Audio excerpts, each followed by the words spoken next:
Self-doubt. Well, I have to come clean with you guys. I really struggle with self-doubt.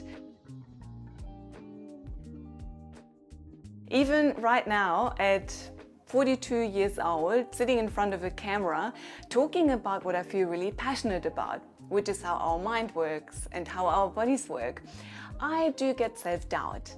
I worry that I might say the wrong things or that I might make a fool of myself. But here's the thing. We all suffer self-doubt, and we all have this story in our mind that I'm not good enough. That's something that is universal.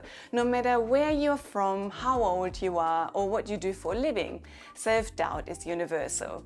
You know, I've been working with the most amazing people from all walks of life, but one thing they all have in common is self-doubt. Alright, now let me tell you a little bit about self-doubt. Sure, I'm not talking about clinical symptoms of self-doubt that we might see in anxiety or depression.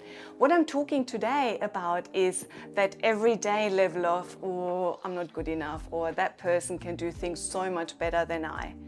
And that self-doubt is not necessarily bad. What, you might think? What could self-doubt possibly be good for? Well, a couple of things.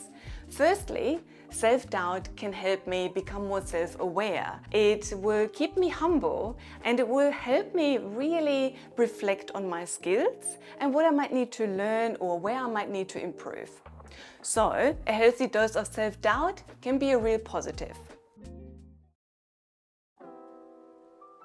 There's something that we can use actually to address self-doubt, and that's a concept called self-efficacy. Self-efficacy is a term that was coined by a really famous psychologist. His name was Albert Bandura. So in 1977, Albert Bandura developed a hypothesis that basically said that people with high levels of self-efficacy would choose certain activities to do, even people to surround themselves with, and they would have higher levels of motivation. People with low levels of self-efficacy have more self-doubt.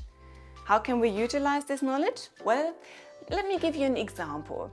Imagine you've put your mind to running a marathon. So, high levels of self-efficacy would mean that you are probably setting up a training plan and you start running perhaps every day. You might seek some support from a trainer, or you might at least be Googling the internet to find the best ways to prepare for a marathon. That's self-efficacy in action. Someone with low self-efficacy might actually be overwhelmed by self-doubt, and they might think, oh, what's the point? I'll never be good enough to run a marathon.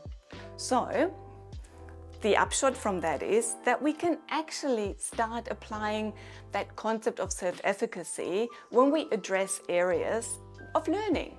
So, for example, I'm delving into this idea of running my own YouTube channel, but I had so much to learn, and every day right now I'm learning about how to do these things by seeking support, accessing information and setting up a bit of a plan.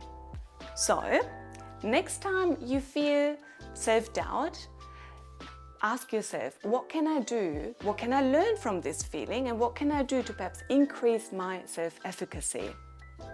Now, let me ask you though, do you experience self-doubt? And what do you do when you are doubting yourself? I would love to know. Let me know. Bye for now.